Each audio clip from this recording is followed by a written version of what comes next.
Bueno, vamos a empezar la clase. Yo sé que en esta oportunidad me toca dictar la clase acerca de toda la patología de la fosa nasal, esa enfermedad de la fosa nasal, ¿no?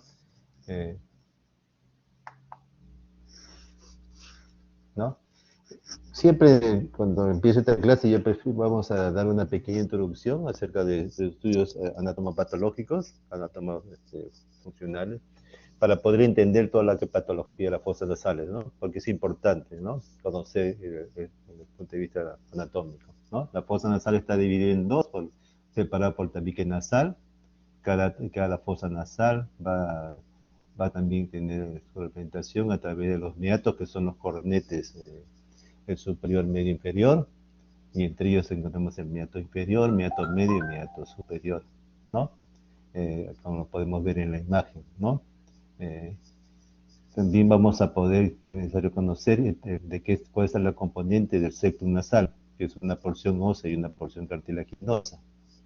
La porción cartilaginosa, cartílago cuadrangular, y la porción ósea, el, el, el, el vomen, ¿no? ¿No? Entonces, el hueso nasal, la lámina perpendicular del hueso esmoidal, ¿no? Entonces, como podemos ver. Entonces, ¿por qué es importante esto? Porque cualquier patología que comprometa el septum nasal mayormente puede destruir el cartílago nasal y la parte ósea, ¿no? Para que se pueda entender eso. Después, con relación a la irrigación de la fosa nasal, sobre todo, ¿no? Está irrigada por la carótida interna y la carótida externa, ramas terminales, ¿no? Las cuales van a confluir y van a formar el plexo, como hemos conocido, el plexo de Kieser-Weiss, ¿no? Está formado por la arteria imoidal posterior, la arteria imoidal anterior, que es el rama de la carótida interna, la arteria labial superior y rama de la arteria facial, la arteria espleno-palatina, que es rama terminal, arteria maxilar, arteria maxilar, la arteria palatina superior descendente, formada por la arteria palatina mayor. Todas ellas van a confluir, van a formar el famoso plexo de Kieser-Weiss, ¿no? Que está localizado en el tabique nasal. Eh, eh, ¿Cómo vamos a evaluar cualquier patología de la fosa nasal? Tenemos que hacer una rinoscopía, ¿no? ¿Qué significa una rinoscopía? Es un examen de las fosas nasales, ¿no? Eh, no sin antes de hacer una evaluación de las fosas nasales, debido a tema de didáctica, vamos a hablar todo lo que es patología nasal, pero siempre hay que dejar hincapié, que que toda patología orofaringia tenemos que hacer un estudio, ¿no? Un protocolo de examen. O sea, siempre va a ser oído, nariz y garganta. Así el paciente venga con problemas nasales, siempre hay que hacer el examen así, oído, nariz y garganta, porque se relacionan algunas patologías relacionadas con la nariz, ¿no? O, por eso es importante. En esta oportunidad, tratándose de exámenes específicos, vamos a hablar solamente de rinoscopía, ¿no? De exámenes de fosas nasales, pero no hay que olvidar que todo examen debe incluir oído, nariz y garganta, ¿no? La rinoscopía anterior. Para la rinoscopía anterior vamos a utilizar un espéculo nasal, ¿no? Debemos tener una adecuada luz, una lámpara frontal. El paciente tiene que estar sentado y vamos a introducir el espéculo nasal a través del vestíbulo nasal, ¿no? Sostenemos el rinoscopio con la mano izquierda apoyando los índices sobre el lóbulo nasal, como pueden ver en la imagen, ¿no? Es un punto de apoyo para nosotros poder girar, poder dar un ángulo de inclinación superior, un ángulo inferior, lateral, ¿no? Para poder maniobrar, es importante eso, ¿no? Y para una mejor visualización de la nariz, de la parte interna de la nariz, podemos emplear un algodón embebido en fenilefredina al 0.25%, pues uno se espera unos 3 minutos, ¿no? ¿Con qué finalidad? Producir una vasoconstricción de los cornetes. A producir una vasoconstricción de los cornetes nos vamos a permitir visualizar mejor las estructuras internas de la nariz, o sea, los meatos, ¿no? Y acá tenemos el espéculo nasal, el espejo frontal con los espejitos laringios para hacer una rinoscopía posterior, que es lo que decía anteriormente, ¿no? ¿no? ¿Qué vamos a buscar en la rinoscopía anterior? En la rinoscopía anterior vamos a buscar la presencia de secreciones, cuál es su color, con sus características, moco, si es pus, si hay formación de costres, si hay localización de secreciones anormales. Vamos a encontrar, vamos a buscar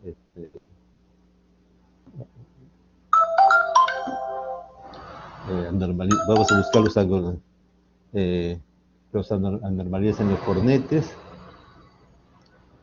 vamos a vamos a ver también cuál es el aspecto de esos cornetes.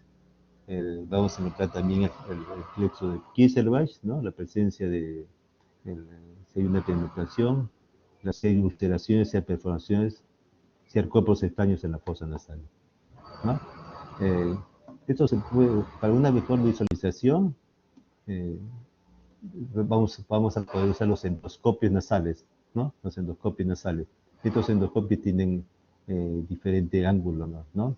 Tenemos endoscopio de 0, 30, 40, 45 grados, alguna mejor visualización. O también podemos usar los famosos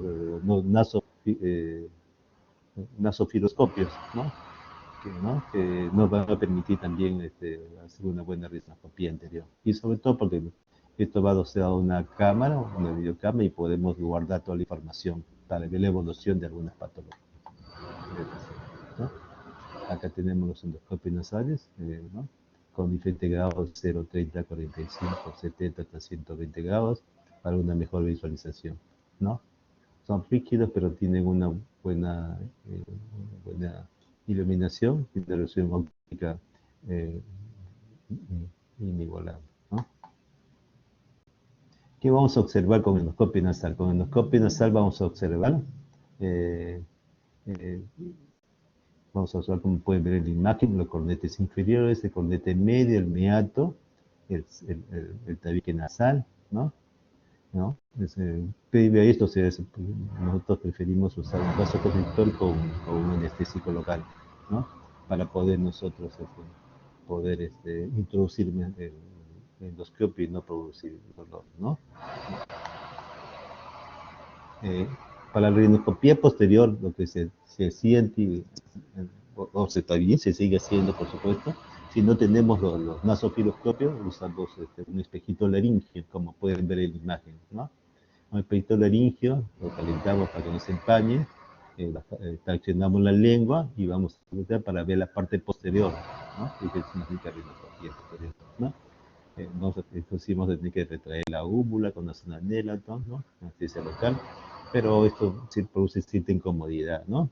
Entonces ya dentro de la especialidad ya no lo hacemos, sino usamos el nasofiloscopio, el endoscopio, porque lo introducimos y no vamos a la pared, al cabo renofaringe, vamos a poder examinar mejor, ¿no? ¿No? Con de esta forma se veía los espejitos laringe, ¿no? Pero solamente vemos cola de cornete, ¿no? Pero con el nasofiloscopio, o endoscopio rígido, vamos a ver mucho mejor esta zona, ¿no? ¿No? Como podemos ver, ¿no? Se entra con el, ¿no? Aparte de con el endoscopio podemos hacer las cirugías, las cirugías endoscópicas nasal, ¿no? Que son actos quirúrgicos para tratamiento de toda patología nasal. Bueno, ahora ya conociendo cómo debemos hacer el examen, qué equipamiento debo tener, vamos a hablar ya de patologías. En primer lugar, las patologías más frecuentes es la rinitis, ¿no? La rinitis la vamos a dividir en la rinitis de causa alérgica, en la rinitis no alérgica. Tenemos la infecciosa, la vasomotora, la medicamentosa, la hormonal, la trófica y la hipertrófica.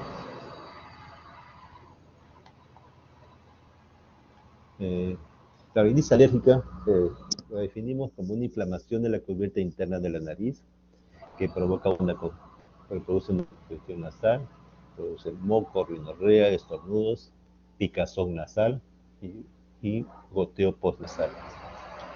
Estos síntomas pueden revertir espontáneamente con o sin tratamiento, ¿no? Porque es justamente por el alergeno, ¿no? Que es presente en este momento. Con respecto a la clasificación, antes se la clasificaba de acuerdo al tiempo de exposición al alergeno, en estacional, perenne o capacidad. Pero esta clasificación ya ha sido modificada, obviamente se basa en la duración de sus síntomas y cuáles son los efectos que producen en la calidad de vida, como vamos a ver, ¿no? ¿No? Dentro de la clínicamente la rinitis alérgica podemos saber, como en el día anterior, ¿no? Vamos a ver rinorrea, en la sintomatología el paciente va a decir prurito, o sea, picazón, sangre, ¿no? Estornudos, obstrucción. Y el diagnóstico siempre se basa en la historia clínica, un examen físico, y si el paciente tiene un fondo alérgico, también se puede hacer pruebas cutáneas, ¿no? Porque puede estar asociado a patologías alérgicas ¿no? De piel.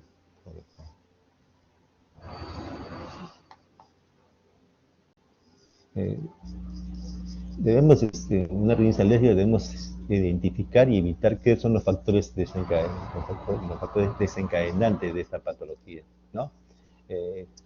Se ha observado que el incremento de alergenos intradomiciliarios es parcialmente responsable de este aumento de la prevalencia de la rinitis. Puede estar asociado a cuadros de asma y alergias, ¿no? Es fundamental evitar la exposición a los factores desencadenantes, como cuáles tenemos los alergenos. Entre los alergenos tenemos los ácaros, los hongos, animales domésticos, cucarachas y otros. Los factores también irritantes, por la contaminación, el humo de cigarro, los perfumes muchas veces pueden producir, ¿no? También pueden producir problemas de alergia, ¿no? Y también debemos evitar algunos medicamentos que pueden también desencadenar, ¿no?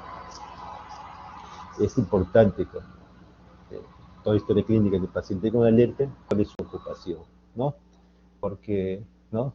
Es importante porque puede ser un paciente que trabaja con gases tóxicos, gases contaminantes, ¿no? Entonces es importante porque muchas veces es el factor del lugar laboral es que desencadena esta alergia, ¿no? ¿No? Ahora, ¿qué hacemos en estos casos de pacientes? El paciente mayormente, este, el paciente a veces nos llega a la consulta y nos dice que siempre se tiene que echar solución salina o limpiar la fosa nasal, justamente para remover estas partículas que se acumulan en las fosas nasales, ¿no? Sobre todo pacientes que trabajan en ambiente contaminado, ¿no? Debemos siempre de tomar todas las medidas de control ambiental, ¿no? Para cara alergenos, ¿no? Para poder evitar este problema. Clínicamente, un paciente con rinitis alérgica vamos a observar el famoso brillo alérgico, ¿no? Que es una colorización, ¿no? Que se encuentra debajo de los ojos, ¿no?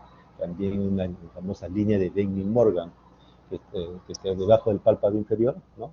Unas líneas. La famosa línea transversa de la nariz, ¿no? Que ahora lo vemos muy poco porque el paciente está con la mascarilla, pero uno realmente lo podía que una linita por debajo de la nariz, ¿no? Y el paciente, que el famoso saludo alérgico, siempre constantemente está elevando la punta de la nariz como para limpiarse la nariz, ¿no? ¿No? Entonces, todo eso es desde el punto de vista clínico, ¿no? Siempre cuando un paciente con una patología alérgica, una rinitis alérgica, debemos enfocarnos siempre en la vía respiratoria superior, ¿no? Además debemos evaluar si los ojos, los oídos, los pulmones y la piel, a fin de determinar la presencia de estas complicaciones o enfermedades comórbidas, ¿no? Eh, También podemos hacer un diagnóstico de rinitis alérgica con procedimientos morfológicos, como los citogramas de secreción nasal, donde se debe valorar la presencia de eosinófilos, basófilos y neutrófilos. O desde el punto de vista inmunohistoquímicos, con la determinación de inmunina G y mediadores bioquímicos.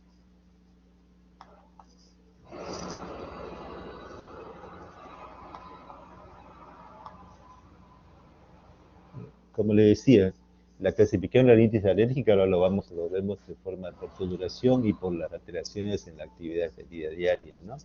Entonces tenemos intermitentes, es la que duramiento de 4 días por semana o hasta un tiempo menor de 4 semanas. La persistente que dura más de 4 días por semana y esta se prolonga por una mayor de 4 semanas. Eso por su duración, y por su severidad en leve y en moderada severa. Leve, el paciente que no hay alteración en el sueño, puede hacer sus actividades diarias de deporte y diversión normal, no va a interferir esta enfermedad en el trabajo ni en la escuela, y no hay síntomas molestos, ¿no? Eh, lo catalogamos en moderada, severa, cuando tiene uno de más de estos siguientes factores. El sueño está alterado, hay impedimento de las actividades diarias, o sea, deporte, diversión, va a interferir en el trabajo y en la escuela, y con síntomas molestos, o sea, rinorrea constante, estornudos, ¿no? ¿No? Entonces consideramos esto de acuerdo al tipo de severidad.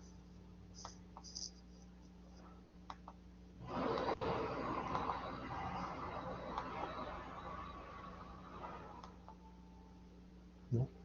Eh, si no tenemos a la mano un espectro nasal, podemos nosotros con el dedo pulgar, como pueden ver en la imagen, elevamos la punta de la nariz y podemos ver, ¿no? Una buena luz, el cornete, y vemos ¿no? Podemos ver muchas secreciones. A veces hay secreción, ¿no? Una rinorrea acuosa, ¿no? ¿no? Entonces podemos visualizar un paciente con una rinitis alérgica, ¿no? ¿No? Acá también igual, elevamos ya más nuevamente, vemos pueden ocurrir unos cornetes hipertróficos, a veces están pálidos, están con secreción, mañana con secreción, ¿no? Típico del paciente con rinitis alérgica, ¿no? Una característica muy importante del paciente alérgico es que el paciente nos refiere la molestia a la sintomatología, y puede ser que en el momento en que lo estamos evaluando no tiene ninguna molestia y uno encuentra todo normal, ¿no? ¿No? Pues es importante, porque no es constante, no es persistente, ¿no? Estas molestias, ¿no?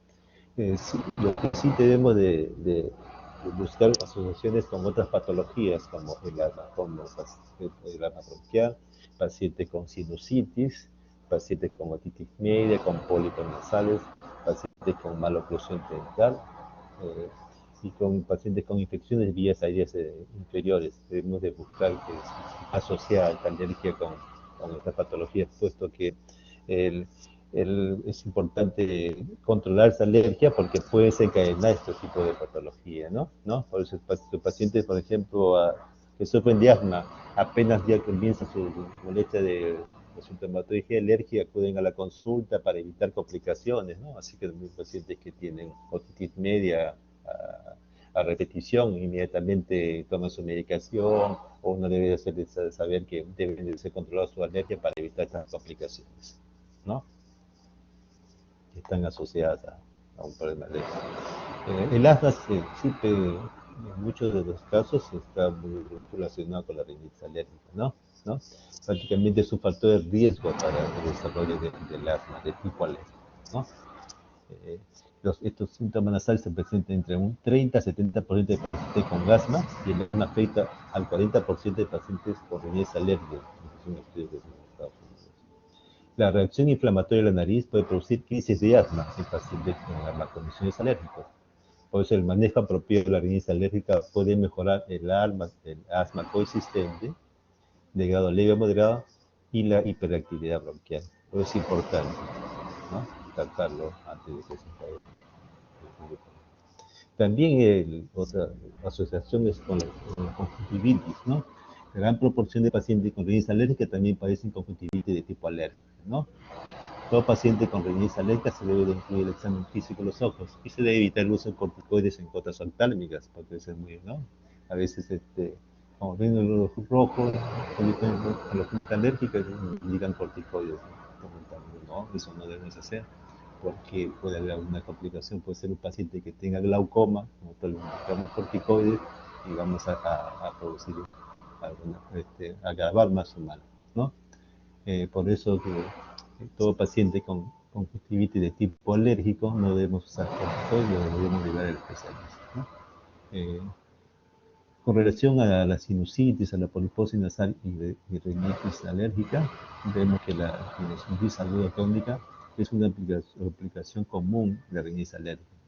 Cerca de 40 al 80% de pacientes con rinitis crónica sufren de alergia, ¿no? También con relación a la otitis media, la rinitis alérgica, ¿no? La rinitis alérgica, al cursar con una inflamación de la mucosa y por extensión de la mucosa de trompa de Eustachio, puede favorecer la aparición de otitis media, ¿no? Por eso es que es importante tratar a estos pacientes con alergia, ¿no? ¿No?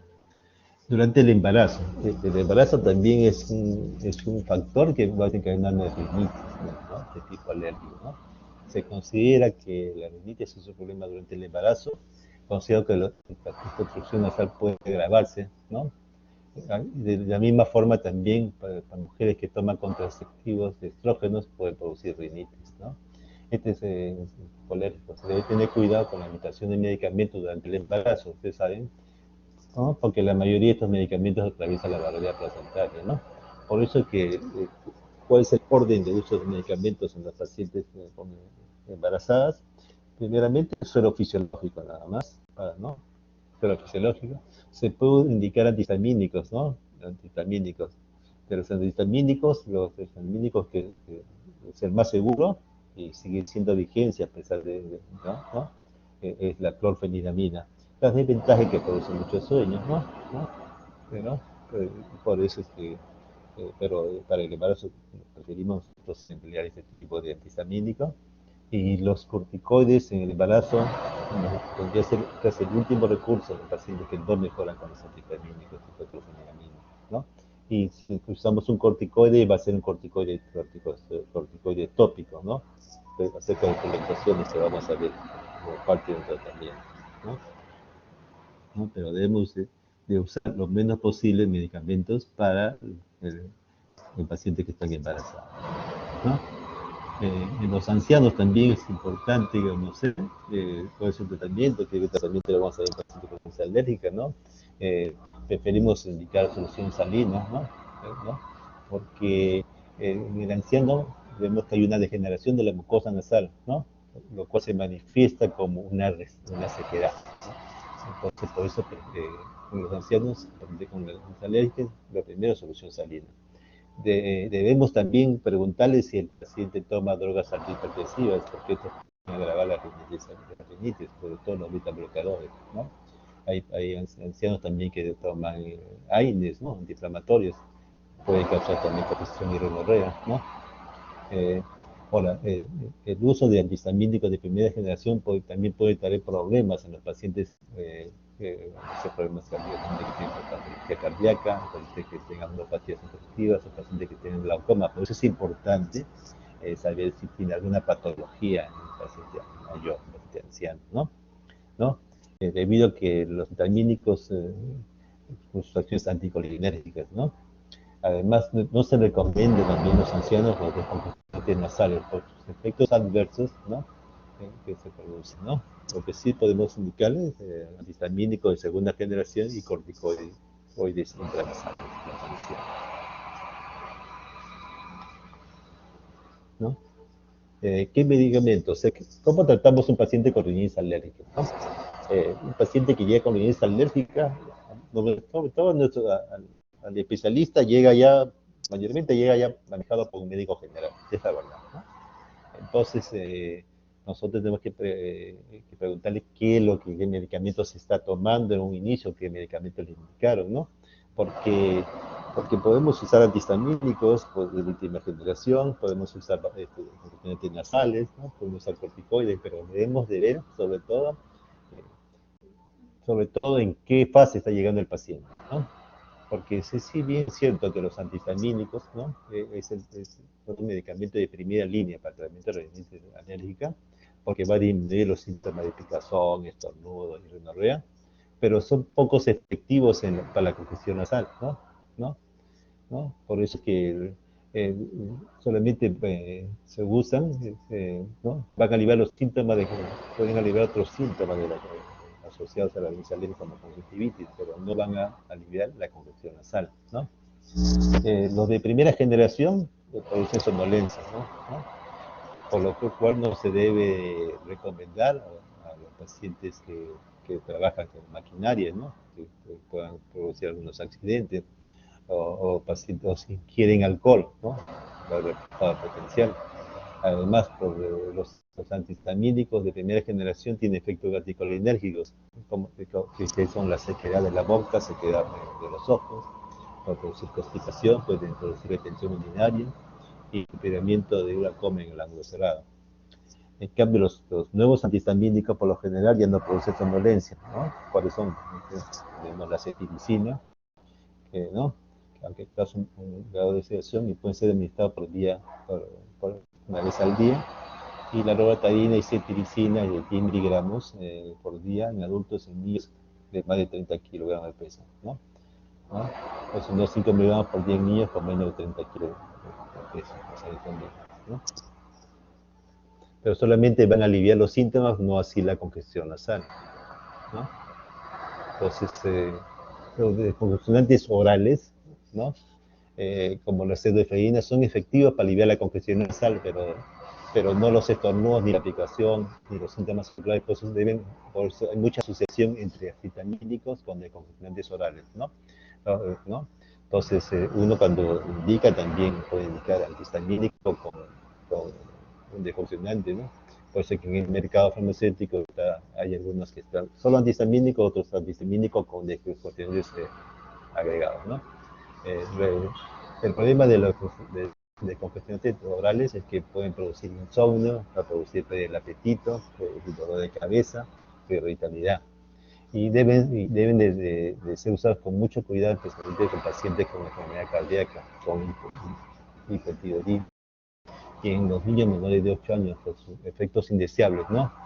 ¿No? Porque los ponen muy hiperreactivos, ¿no? ¿No? Porque no duermen, ¿no?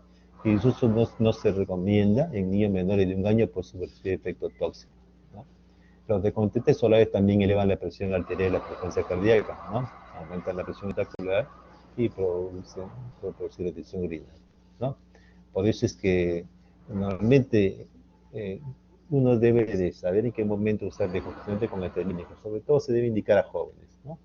Realmente uno debe indicar a jóvenes porque jóvenes que tienen que estar universitarios o que tienen que trabajar, que tienen que estar despiertos, los podemos usar. En personas mayores preferimos usar solamente antihistamínicos o, ¿no?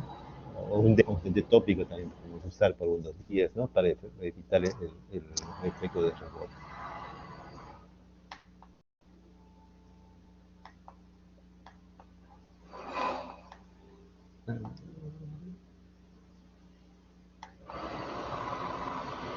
Los corticoides en la rinitis alérgica son considerados medicamentos también de primera línea para la rinitis alérgica, ¿no? ¿No? Su acción es más lenta que los antihistamínicos, pero su acción máxima se alcanza en 10 o semanas, ¿no? ¿No? Eh, por eso nosotros preferimos usar de inicio un antihistamínico o ¿no? Un antihistamínico para posteriormente usar ya un corticoide tópicos intranasales, porque van a actuar después de 1 semana, ¿no? ¿No? Porque si uno solamente deja el corticoide tópico, no va a tener gran mejoría, ¿no? Por eso siempre preferimos asociar antihistamínicos y el uso de spray nasal para que vaya actuando el antihistamínico, que el corticoide va a demorar 1 semana en actuar.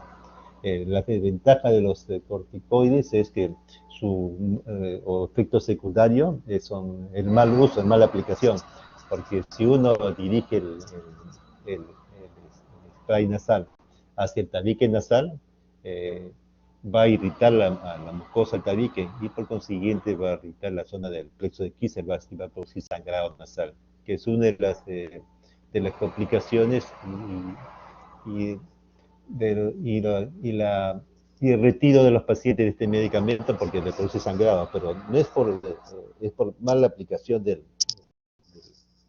corticoide, ¿no? Intranasal.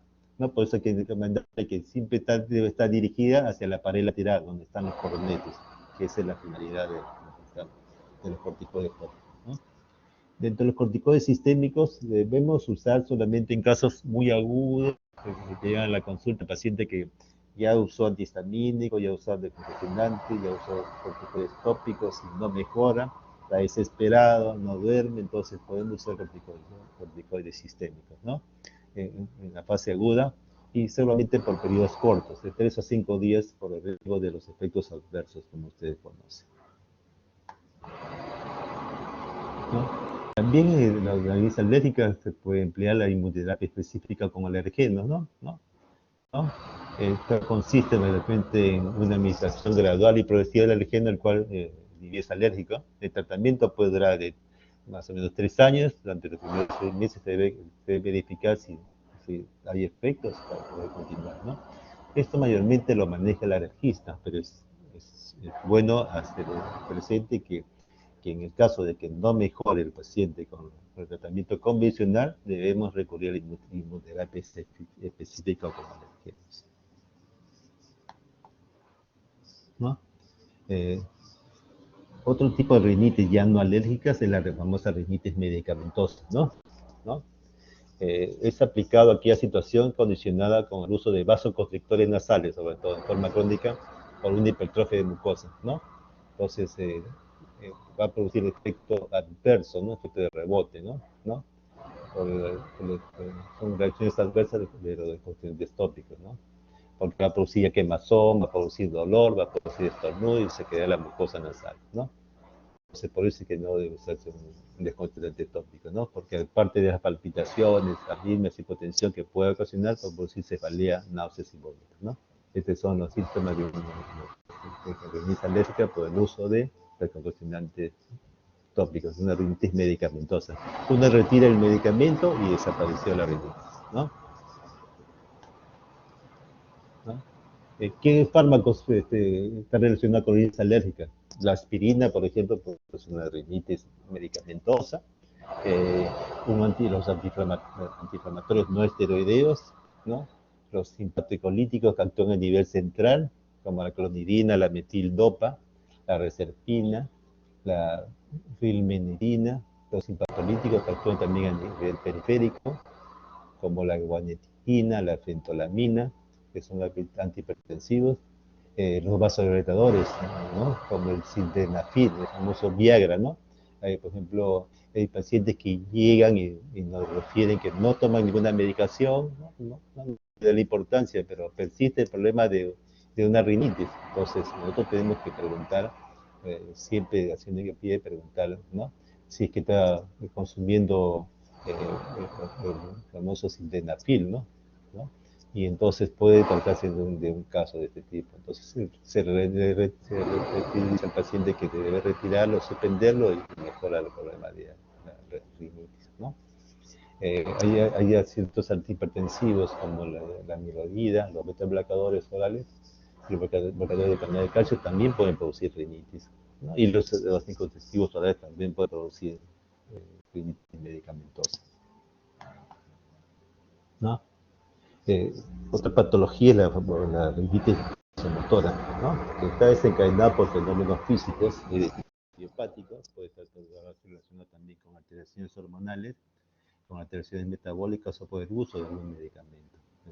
Ocasiona una rinitis vasomotora, ¿no? La rinitis vasomotora se caracteriza por un desequilibrio entre la función simpática y parasimpática, ¿no? ¿Cuáles son los síntomas de una rinitis vasomotora? Produce una hiperactividad nasal, ¿no? Al examen vamos a ver una hiperemia o una palidez de cornetes y una rinorrea que se adhiere, ¿no? Muy adherente, muy completamente adherente a la pared de la corneta, ¿no? El tratamiento en sí de inicio, solución salina para limpiar la mucosa, ¿no? La mucosa, por el rinorrea que se pega a esto, ¿no? Y ver a qué se debe esta hipertrofia cornete, ¿no? Muchas veces en esta rinitis motoras se puede cauterizar los cornetes, ¿no? Cauterización de cornetes, ¿no? Pero siempre buscando identificando lo que está produciendo esta rinitis, ¿no? La rinitis atrófica. Esta es otra patología causada por una atrofia progresiva de la mucosa y el esqueleto óseo adyacente, ¿no? Como pueden ver en la imagen, ¿no? Como pueden ver ustedes en la imagen, hay costras, hay secreciones, ¿no? Y puede producir, los síntomas pueden producir epístasis o andosmia, hay Entonces, debería ser atrofia la mucosa, ¿no? La mucosa nasal. Entonces, se hace lo que recomendaría es hacer lavados. Lavados, ¿no? Primero con solución salina, después con soluciones de yodo. Nos va a quedar una cavidad muy amplia, ¿no? Pero una mucosa atrofiada. Entonces, a pesar de tener una cavidad amplia,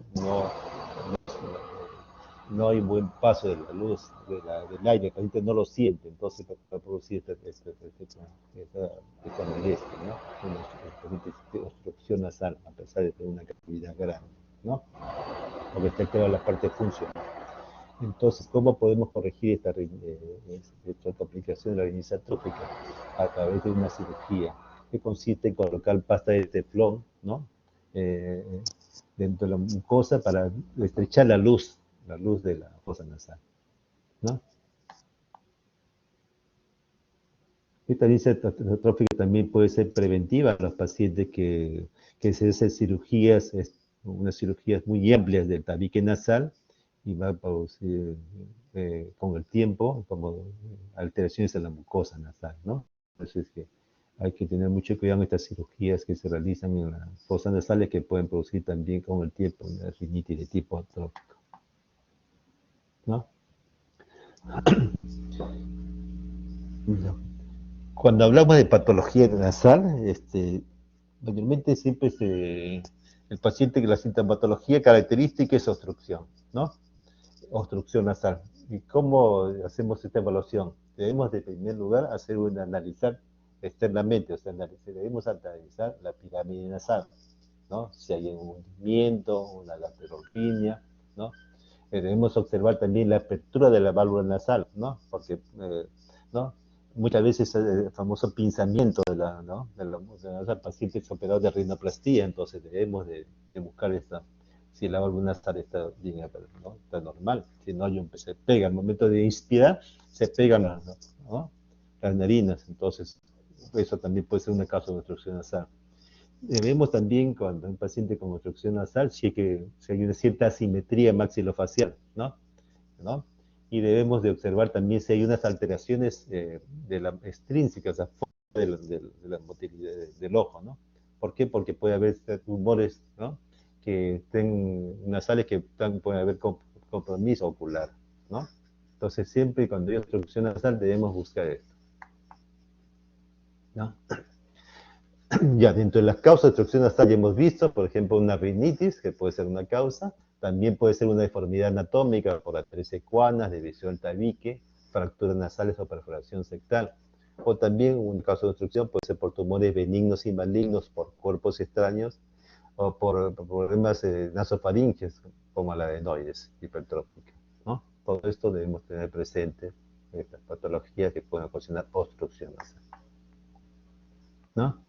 Nuevamente el septum nasal, lámina perpendicular de etmoides con el vómer y cartílago cuadrangular, ¿no? Repitiendo, para no olvidarlo, ¿no? ¿No?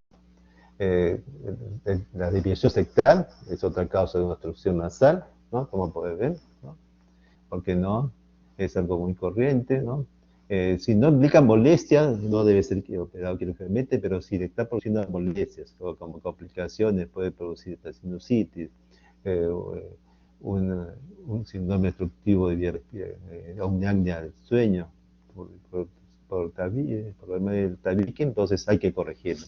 O si el paciente tiene asociado un problema eh, porque había un traumatismo con una laterorrhea, entonces hay que corregir no solamente el tabique, sino el eje de la nariz. Entonces hacemos una sectorrinoplastía, ¿no? En la parte anestesiada se hacen muchas veces estas cirugías conjuntas, sobre todo cuando es de tipo funcional, ¿no? ¿No? Porque uno puede corregir el tabique, pero si la nariz está lateralizada hacia un lado y no lo corrige, no hace las osteotomías, la corrección, entonces, o la reducción, entonces no va a mejorar la parte respiratoria, por eso hay que hacer esas dos cirugías, ¿no? Funcional y estética, ¿no? ¿No? Eh, cuando uno tiene tabique desviado, una desviación septal, ¿qué va a producir? No solamente obstrucción nasal, cuando se opera, cuando el paciente ya tiene o de cabeza, hay complicaciones de oído, complicaciones nasales, un paciente respira por la boca, produce ronquidos constantemente, etc., o por el famoso síndrome de apnea obstructiva del sueño. Y todas estas condiciones es necesario hacer un tratamiento quirúrgico del tabique. ¿No? Acá tenemos un espejito nasal, vemos una tomografía, y vemos cómo está el tabique desviado hacia un lado. Esto puede producir problemas de sinusitis, problemas de obstrucción nasal, entonces debe ser operado quirúrgicamente. ¿No? ¿No? Porque puede estar por fuera muy bonito, pero por dentro la nariz tira hacia ¿no? El tabique desviado, ¿no? Entonces debe ser operado. Sin alterar la parte estética, ¿no? Porque puede ser que solamente sea un problema interno, ¿no? Tratamiento de la sextoplastía, ¿no? Cuyo único objetivo es corregir la desviación del tabique dándole su forma y posición normal sin modificar la apariencia externa de la nariz, como les mencioné. ¿No? Así, este solamente para mostrarles, se extrae solamente lo desviado y se corrige para colocar. Y un paciente antes de la operación con una desviación recta y después de la operación, ¿no? La finalidad es corregir esta desviación, ¿no? También las fracturas, ¿no? Las fracturas en cara o a nivel nasal también pueden producir problemas, entonces acá, por ejemplo, vemos una tomografía donde vemos una radiopacidad en el seno maxilar, y esto se debe a un, eh, a un sangrado nasal, entonces se acumuló, una evidenció que solamente era contenido sanguíneo, le tomó una placa de control a la semana y desapareció este problema, ¿no? Por eso es importante hacer un seguimiento, ¿no? ¿No? O también un traumatismo nasal puede producir un hematoma del tabique. Entonces, por eso es que todo paciente con un traumatismo nasal o una fractura, entonces uno siempre debe hacer una rinoscopía anterior, ¿no? No solamente fijarse en los huesos, sino una rinoscopía anterior. ¿Por qué? Porque puede que se esté formando un hematoma sectal, y este hematoma sectal se va a complicar en un acceso sectal y va a ocasionar una perforación del tabique, ¿no? O una necrosis del cartílago y producir una famosa nariz sencilla de montar, ¿no? Pues es importante. Todo paciente con traumatismo nasal debemos hacer una rinoscopía anterior, ¿no? ¿No? Para evitar que complicaciones un hematoma o un acceso sectal, ¿no? Eso es lo que debemos evitar, ¿no? El hematoma sectal no solo puede ser puede ser por un trauma nasal, por un problema hematológico, puede ser también por un abuso infantil, por deportes y otros géneros, ¿no? ¿Cuáles son los signos cuando encontramos un hematoma? Puede haber un localizado, vamos a ver una coloración rojo cereza azulada en la mucosa, y si ya se forma un acceso, vamos a ver este acceso aumento de volumen y es muy doloroso la palpación. ¿Y cuál es la complicación? Como le dije, como un acceso en la necrosis del cartílago sectal, ¿no? Siempre cuando hay un acceso, como en cualquier patología, siempre hay que drenarlo, ¿no? Y en este caso nosotros drenamos, colocamos un taponamiento nasal bilateral, lo revaluamos 24 horas, ¿no? Y para retiro de posterior del taponamiento, ¿no? Usamos antibióticos, antiinflamatorios, o analgésicos, ¿verdad? Eso es lo que debemos evitar, ¿no? Consecuencia de un hematoma, un acceso, vamos a nariz sencilla montar, ¿no? Porque el cartílago es lo que se va destruyendo la parte ósea, ¿no? Otra patología puede ser la famosa hipertrofia de cornetes, ¿no? Antes solamente se consideraba una desviación sectal y uno no corregía los cornetes, estaban crecidos y el paciente seguía respirando mal con toda la obstrucción. Entonces, ¿qué es lo que pasa? Entonces, debe uno de verificar si hay una hipertrofia de cornetes, ¿no? ¿Cómo solucionamos la hipertrofia de cornetes? Bien, hacemos una fractura de cornetes, o hacemos una resección de la mucosa del cornete, o lo que se hace actualmente, eh, si está asociado a una desviación sectal, una turbinectomía más una septoplastía, ¿no? ¿Qué es lo que debemos hacer, ¿no? Porque antes solamente se hacía, ¿no? De hipertrofia de cornetes, si solamente es hipertrofia de cornetes, el tabique está bien. Entonces hay varias alternativas, ¿no? Con un microdivididor, reducimos el tamaño del cornete, con radiofrecuencia, que es un tema, ¿no? O con crioterapia, con electrocauterio o con láser, cirugía de láser. Todo esto son alternativas para dar tratamiento a la hipertrofia de cornetes que están produciendo obstrucción nasal. ¿Cuál es el mejor método para una reducción de cornetes? Primero siempre hay que preservar la mucosa, porque si no preservamos la mucosa, como ustedes han podido, les expliqué, puede haber una rinitis atrófica, ¿no? ¿no? Ocasionando las complicaciones. Debemos de siempre hacer una reducción controlada del cornete. Debemos de evitar que haya cicatrices afectuosas que alteren la naturaleza eréctil de la mucosa del cornete, porque el cornete tiene una función de contraerse, dilatarse, ¿no? Para calentar y humedecer el aire, ¿no? Y solamente si hacemos una resección ósea del cornete, sí que hacerse lo necesario, ¿no? Y esto va a generar las complicaciones mínimas en este tipo de cirugía, ¿no? Acá, por ejemplo, es una paciente con una perforación del septum nasal, pues sacamos un Lozan para sellar del cornete para sellar esta perforación. Es uno de los tratamientos para una perforación sectal. Otra patología que vemos en la práctica es ustedes saben, sé que es la sinusitis, ¿no? La sinusitis es un proceso inflamatorio agudo crónico, está localizado en la mucosa que tapiza las cavidades anexas de las fosas nasales y los senos paranasales. La sinusitis la vamos a dividir en dos tipos, aguda y crónica. Lo que yo les menciono acá es lo que ustedes deben tener el concepto claro, ¿no? Que, por ejemplo, la sinusitis aguda va a afectar cerca del 14% de la población. ¿Y a qué se debe una sinusitis aguda? A una obstrucción del complejo osteomietal, o sea, una zona de drenaje de los senos, ¿no?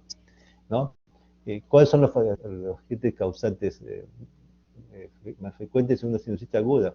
Puede ser un neumococo, un hemófilos influenza o una morracera catarral. Otra cosa que deben saber en una sinusitis aguda, ¿qué senos paranasales están más afectados? Si se trata de un adulto, el seno maxilar es el que se afecta. Y si se trata de un niño, los etmoides. Por eso es el diagnóstico de una sinusitis aguda en un niño prácticamente es una emergencia. ¿Por qué? Porque como hay una etmoiditis, ¿no? Esto puede producir como una complicación una encefalitis, ¿no? Una encefalitis, un compromiso ya cerebral debido a una sinusitis. Por eso hay que dar tratamiento inmediato. No así en un adulto se puede manejar bien, pero en un niño una sinusitis tiene que ser manejado de emergencia, ¿no? En el caso de que sea una sinusitis crónica, ya no obviamente lo que predomina son los anaerobios y los hongos, ¿no? En el caso de los anaerobios, tenemos los pectococos, y en el caso de los hongos, los más comunes son el arpegilos, lo más frecuente, el arpegilos, ¿no? Con relación a la sinusitis, nosotros lo dividimos en aguda, subaguda, en aguda recurrente y crónica. La aguda es que nos va a durar hasta 4 semanas de duración, la subaguda es de 4 a 12 semanas, la aguda recurrente son 4 episodios anuales sin síntomas entre los eventos, y la crónica, la que nos llega médicamente a nosotros, al especialista, es la que está durando de 12 a más semanas de evolución. El paciente con sinusitis, típico característico, ¿no?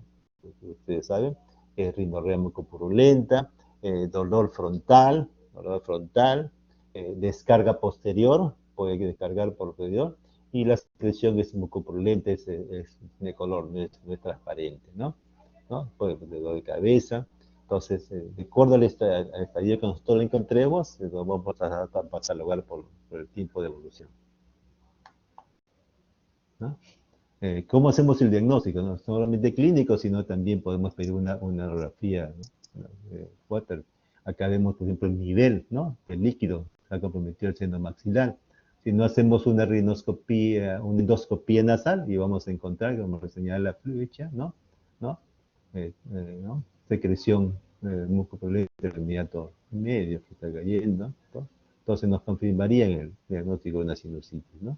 pero clínicamente también podemos visualizar, ¿no?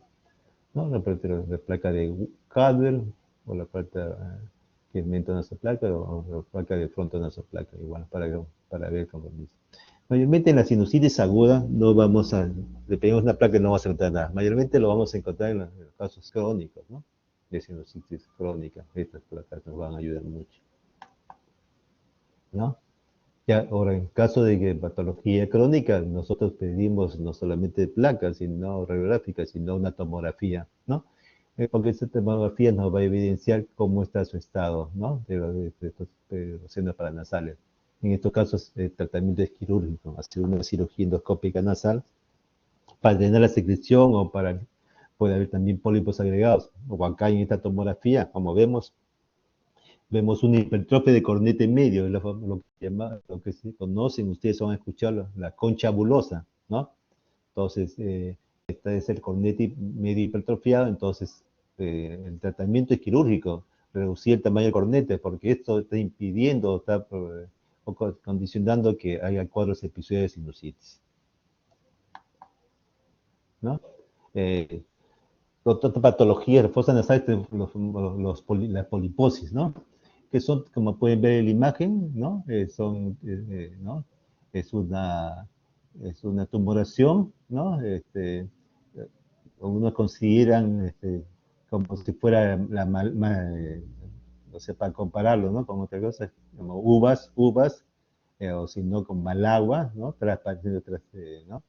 Es un tumor benigno que siempre se presenta en procesos inflamatorios, ¿no? Recurrentes, ¿no? Y su sintomatología va a ser hiposmia, ¿no? Y obstrucción nasal, ¿no? ¿No? Es una imagen característica de una poliposis, el tratamiento es quirúrgico, ¿no? ¿No? Y combatir el proceso inflamatorio crónico, ¿no? ¿No? Ahora con la cirugía endoscópica nasal, hacemos una tomografía, por ejemplo acá ven, está lleno de pólipos, ¿no? No solamente en la fosa nasal, sino en el seno maxilar. Ahora con la cirugía endoscópica nasal es un procedimiento más completo y evitamos que haya una recidiva de los pólipos. O sea que y la famosa recidiva era porque no se sacaba todo los pólipos, pero con la cirugía endoscópica, con una mejor visualización y instrumental adecuado, extraemos todos los poliposis y los controlamos posteriormente, ¿no? ¿No? También tenemos tumores benignos, ¿no? Como papiloma. El papiloma es aunque es una lesión, una lesión premaligna, va a generar entre un 5 a 10% del caso según carcinoma epidermoide, ¿no? Va a producir también obstrucción nasal y epístasis, es una imagen típica de un papiloma. Eh, lo que yo ustedes sugiero, cuando encuentren ustedes una imagen, una tomografión, fosa nasal, eh, eh, lo que nos va a dar el diagnóstico definitivo es primero tomar una biopsia, ¿no? Tomar una biopsia y en base a eso ya se decide o se encuentra qué patología es y se da el tratamiento adecuado, ¿no? ¿No? ¿No? Porque podemos decir que no es un papiloma por la estructura, pero depende si se trata de un cáncer, ¿no? Un adenocarcinoma, un carcinoma de entonces mejor se define como tumoración de fosa nasal y de acuerdo al estudio histopatológico, si nos dice que es papiloma, ya entonces se hace su detección, ¿no? Acá, por ejemplo, este es un papiloma solamente localizado en la fosa nasal, ¿no? ¿No? ¿No? A veces los papilomas están asociados con una sinusitis porque está obstruyendo, pero el diagnóstico definitivo va a ser anatomopatológico, ¿no? Los adenoides también producen obstrucción nasal, ¿no? ¿No? Y puede producir no solamente sinusitis, puede producir otitemia serosa, ¿no? Y eso es fácilmente ahora identificado con una rinoscopía entera con un endoscopio, como han podido ver, ¿no? Mejor, se está visualizando mejor que con el espejito laringio, que no se veía solamente los cornetes, la cola, parte del cabo, ¿no? Pero con el endoscopio nasal vamos a poder ver, ¿eh? Acá podemos ver el adenoides, ¿no? Vemos el septum nasal, ¿no? La trompa de Eustaquio, de Elena, por eso es que cualquier patología a nivel del cabo rinofaringeo puede comprometer la trompa de Eustaquio, y si es bilateral es porque se debe mayormente a una hipertrofia adenoidea en los niños, por eso es que tienen las otitis media aguda hasta repetición, otitis media serosa, ¿no? Se extrae esta vegetación de día y solucionamos el problema de la otitis a repetición, ¿no? Otro tumor benigno de la fosa nasal es el nasoangiosperma juvenil, que caracteriza por una epístasis masiva, ¿no? Difícil de controlar, ¿no? Y por obstrucción nasal, por consiguiente, ¿no? Se observa siempre el sexo masculino y en adolescentes y la famosa asimetría nasal, ¿no? Como pueden ver, es asimétrica, una asimetría porque el tumor crece y altera el desarrollo maxilofacial, ¿no? Es una neoformación rojiza al tacto y que provoca no solamente obstrucción, sino sangrado, y un sangrado abundante, que muchas veces se descontrolado, ¿no? Estos tumores se localizan en cabo renal-faríngeo y pueden invadir estructuras vecinas. Acá hay una imagen del tamaño del tumor que está en la fosa nasal, como pueden ver en la foto, ¿no? El diagnóstico se hace con clínico, o sea, bueno, es varón, adolescente, sangrado nasal, pedimos una tomografía y vemos, ¿no? Esta imagen, ¿no? Típica unilateral. Y la endoscopía también es una imagen, una imagen vascular, ¿no? O sea, azulada, ¿no? Y al pequeño tacto sangra, ¿no? No, en este caso no se debe tomar biopsia, ¿no? Sino se debe embolizar previa a la cirugía. Embolizar es para evitar que sangrado, ¿no? Se emboliza ¿no? Este tumor y se realiza la cirugía de extirpación, como han podido ver en la imagen, ¿no? Otra patología es los pólipos antrocoanales, también diagnosticados con un endoscópico nasal, o puede ser también que el pólipo antrocoanal, pedimos una tomografía y vamos a ver esta imagen, como puede señalando acá la imagen, ¿no? La presencia de un pólipo. ¿Qué ocasiona esto? Obstrucción nasal, ¿no? ¿No?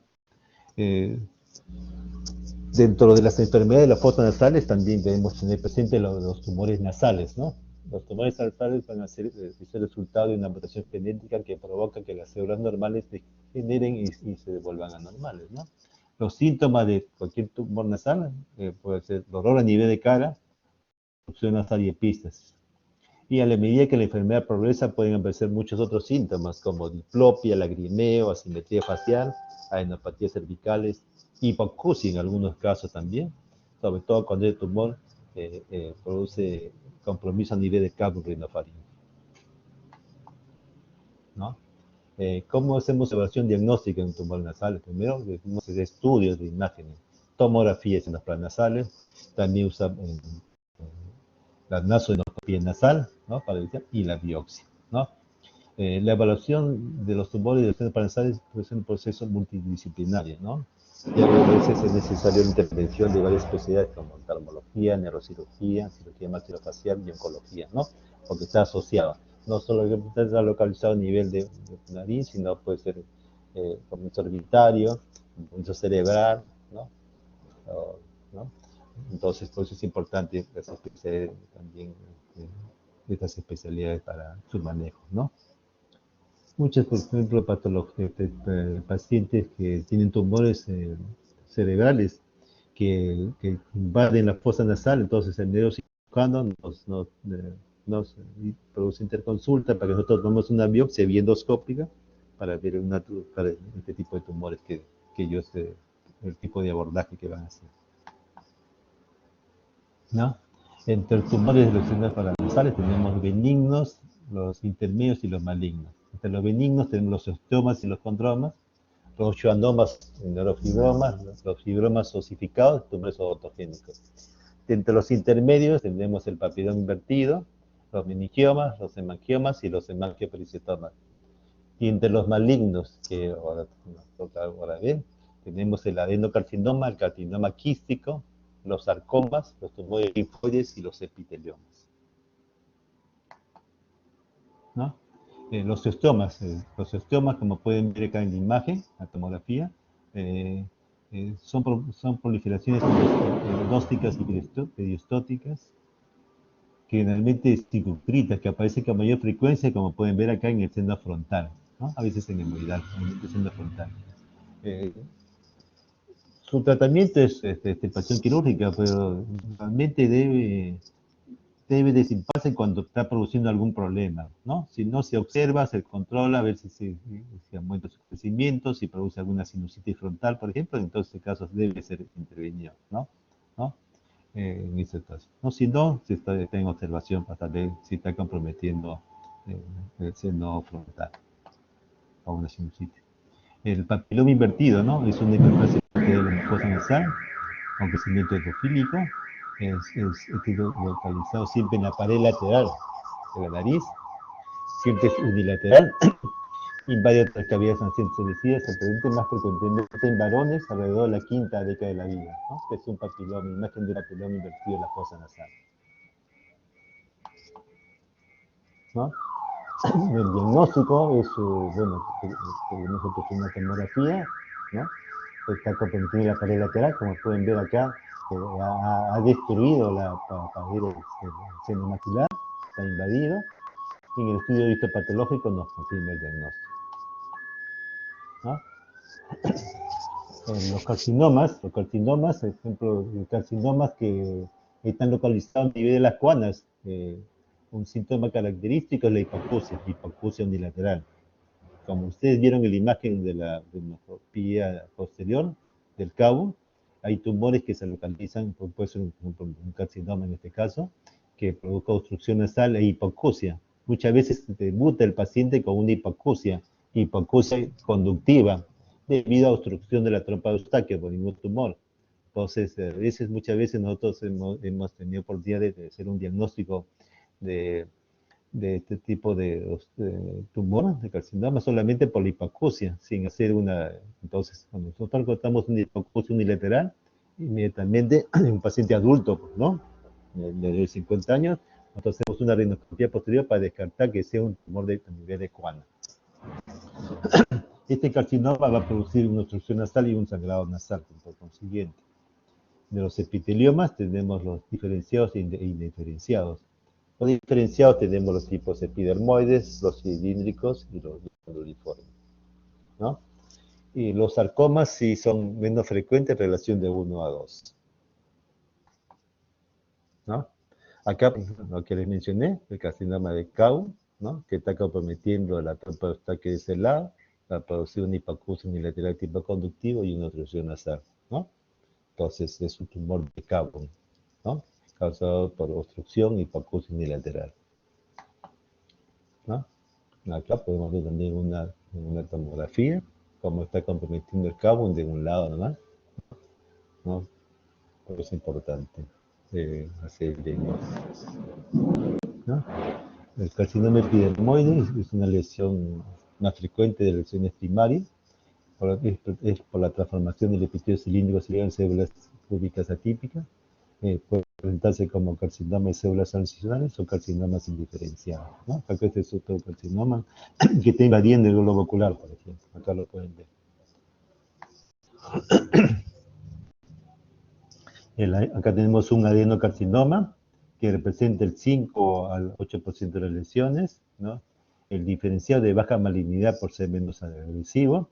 En cambio, el indiferenciado de alto grado de malignidad por su invasión local, recidivas y metástasis, ¿no? Aquí esta es una tomografía donde podemos ver esta tumoración, no requiere como una tumoración que está, ¿no? Que produce obstrucción nasal, puede producir una sinusitis agregada, ¿no? Está a la pared lateral de la nariz, ha comprometido, entonces se toma una biopsia y define su tratamiento, pues una extirpación, ¿no? Acá tenemos los linfomas, también es una patología que representa más o menos el 8% de la extensión maligna. En su mayor parte se trata de linfoma no-Hodgkin en adultos jóvenes, y en otras ocasiones se trata de plasmocitomas extramedulares solitarias, generalmente de tipo mucoso, ¿no?